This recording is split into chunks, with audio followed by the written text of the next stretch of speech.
नमस्कार, जय श्री राम। आप सभी का वेलकम है आपके अपने channel investors and wealth creation में। मैं आरपीजे आप सभी का वेलकम है और हमेशा की तरह आप सब अच्छे ही होंगे। सबसे पहले आप सभी का धन्यवाद।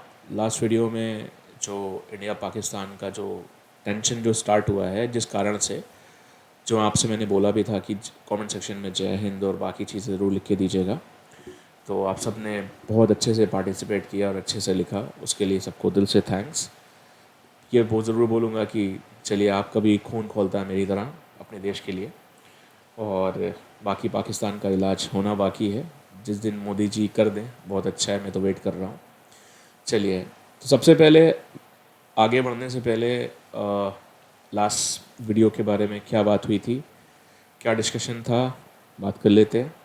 सबसे पहले लास्ट वीडियो में मैं आपको गोल्ड सिल्वर के बारे में, दोनों के बारे में बता के गया था।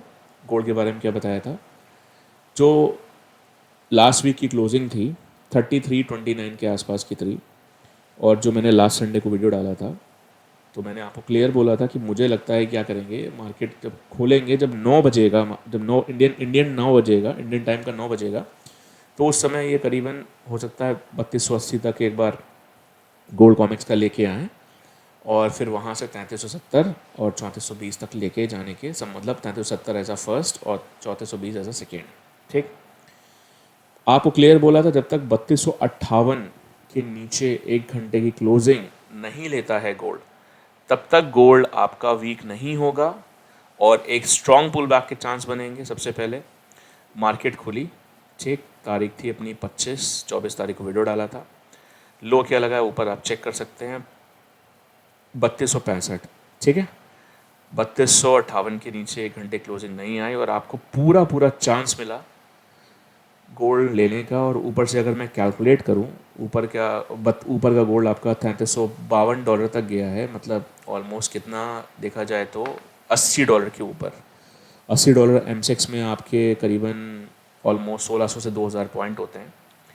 ठीक है, और आपको पूरा मौका मिला।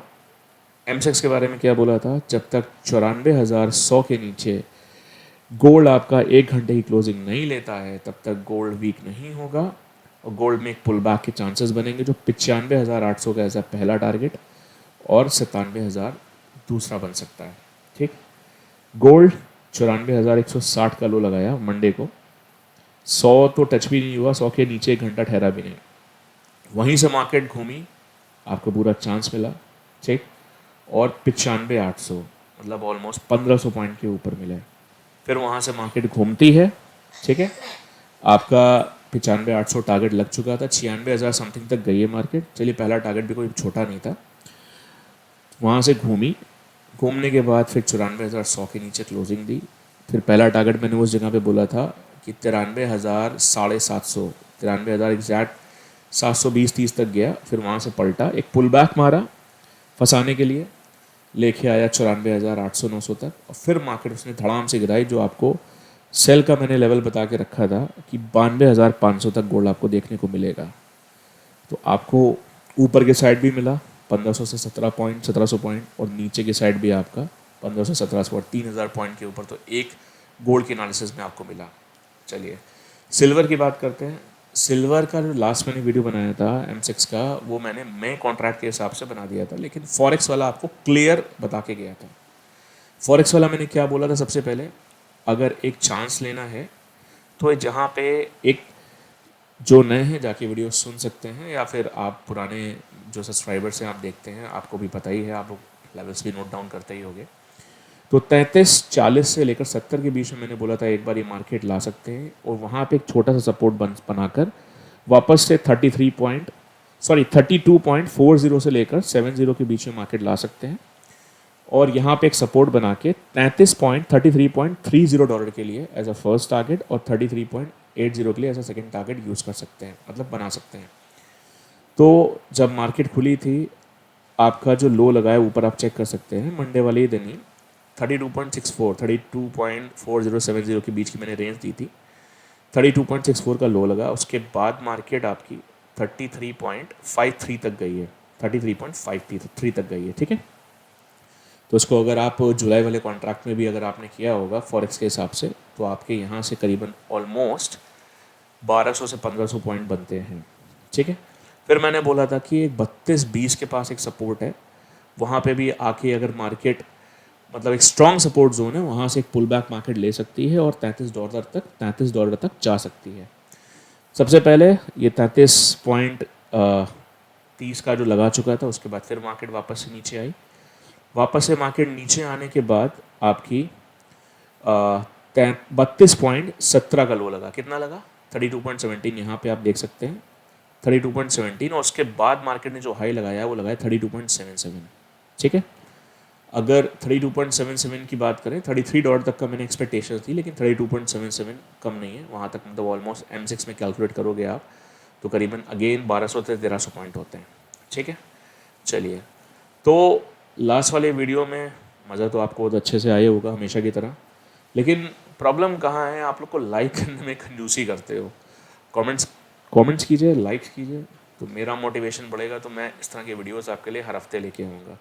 और हाँ, बाकी कई लोगों के सवाल थे कि मतलब क्या आप सिर्फ हफ्ते में एक ही दिन वीडियो बनाते हैं, तो एक ही या ट्रेड? अरे भैया, मार्केट के इसके बीच में कितनी चीज़ें होती हैं, जिधर मौका मिलेगा आपको सबको एक वीक का ही पूरा क्या होने वाला है क्या नहीं होने वाला सब बता के चला जाता हूँ। क्या ये छोटी बात लगती है? कहाँ से घूमेगा, कहाँ से घूम के कहाँ तक आ सकता है। तो सबसे पहले जिनको सीखना हो वो कांटेक्ट कर सकते हैं और सीखिए, फिर मज़े देखिए इस मार्केट में कितने आते हैं। जो अभी तक लॉसेस कर रहे हैं दोनों तरफ फंस के, ये आपके छोटे हो जाएंगे और प्रॉफिट्स बड़े हो जाएंगे। फिर बोल रहा हूँ, जब तक प्रॉफिट्स बड़े ना लो, प्रॉफिटेबल नहीं हो सकते। हम लोगों ने 95,260 के आसपास से शॉर्ट बना लिया था जब वापस रिवर्स हुई है। पहले बाइंग में खाया, फिर बाद में 95,294 का ही वेट नहीं किया, तो चार्ट पे उस समय स्ट्रक्चर वैसा बन गया था। खैर, आप लोगों को तो 9400 का पता था और ऊपर का भी पता था, नीचे से कहाँ तक। और सिल्वर में भी आराम से 3000 पॉइंट तो निकाले। चलिए, कोई नहीं। अभी का सिनेरियो क्या लगता है, मैं बात करूँगा सपोर्ट डिस्टेंस की। इस वीडियो पे कम से कम लाइक्स आपके अच्छे आने चाहिए, 600 से 800 के बीच में, तो मुझे भी अच्छा लगेगा। बाकी चलिए, सबसे पहले मैं आपको सपोर्ट की बात कर देता हूँ, नीचे के सपोर्ट्स कहाँ पे हो सकते हैं, ठीक है। तो आपका जो नीचे का जो सपोर्ट जोन है, सबसे पहले मैं M6 का बता देता हूँ। M6 का सपोर्ट जोन आपका करीब जो नीचे का सपोर्ट है वो है आपका 92,500 से लेकर, ठीक है, 92,500 से लेकर 92,800 के बीच में। ये एक स्ट्रॉन्ग सपोर्ट एरिया है। यहाँ पे अगर मार्केट आती है तो एक बाउंस बैक ले सकती है। बाउंस बैक कहाँ तक वो मैं नहीं बोल रहा, लेकिन बाउंस बैक के यहाँ चांसेस बढ़ेंगे। आप वीडियो पर रिस्पॉन्स अच्छा कीजिए, लाइक कीजिए, कमेंट कीजिए, आपको हमेशा खुल के बोलूँगा। चलिए, अब सिल्वर में आपका 95,400 का एक लेवल है। अगर 95,400 के ऊपर सिल्वर सस्टेन करती है 1H 1 आवर, तो फिर सेल की पोजीशन बनाने से बचिएगा, ठीक है। अब आपका, अगर मैं नीचे के लेवल्स की बात करूँ, अगर 92,500 के नीचे अगर सिल्वर ठहरती है घंटा, तब बाई की पोजीशन बनाने से बचिएगा, ठीक है। चलिए, अगर मैं बात करूं आपके क्या कहते हैं गोल्ड की, तो गोल्ड में मुझे ऐसा लगता है कि अगर गोल्ड M6 की बात कर लेते हैं, लोग अक्सर बोलते हैं सर आप मैक्सिमम फॉरेक्स की बात, कॉमिक्स की बात करते हैं, फॉर कभी गोल्ड का M6 का लेवल। भैया, आपको मैं फिर एक बात बोल रहा हूँ कि आप फॉलो करिए कॉमिक्स के लेवल को। M6 का लेवल तो मैं शेयर कर ही देता हूँ, लेकिन कॉमिक्स जिस हिसाब से ये इंटरनेशनल चार्ट मूव करता है, इंडियन मार्केट भी उसी तरह से मूव करेगा। और अगर आप वो चार्ट देख के अपनी ट्रेडिंग कर रहे हैं तो आपको रिस्पॉन्स अच्छा मिलेगा और फंसने के चांसेस कम होंगे, ठीक है। चलिए, M6 चार्ट के हिसाब से शेयर कर देते हैं। M6 चार्ट के हिसाब से नीचे सबसे पहले 91,850 के नीचे एक घंटा गोल्ड ठहरेगा, मतलब एक घंटे की क्लोजिंग 91,850 के नीचे आती है, तो फिर उस केस में जो गोल्ड का सपोर्ट है, नेक्स्ट सपोर्ट 91,000 से 91,250 के बीच में है, ठीक है। ध्यान दीजिएगा मैंने क्या बोला है, 91,850 के नीचे पहले एक बार क्लोजिंग आनी चाहिए। फिर क्लोजिंग आने के बाद जो एक नीचे का जो सपोर्ट है, नेक्स्ट सपोर्ट 91,000 से 91,250 के आसपास है, ठीक है। अब अगर गोल्ड आपका क्या कहते हैं 93,400 के ऊपर एक घंटा ठहरता है, 93,400 के ऊपर एक घंटा ठहरता है, तो सेल की पोजीशन से बचिएगा, ठीक है। बाकी दोस्तों यही बोलना चाहूँगा कि वीडियो पे रिस्पांस अच्छा किया करिए, तो मुझे भी अच्छा लगेगा, क्योंकि जितना मैं खुल के बोल के जाता हूँ कहाँ से मार्केट कहाँ घूम सकती है, कहाँ से कहाँ, अगर आपको कोई दूसरे चैनल पे बताता हो, बहुत अच्छी बात है, फॉलो कीजिए। बाकी हफ्ते में एक ही दिन आता हूँ, आप खुद समझदार हैं, बाकी आपको जो भी ठीक लगे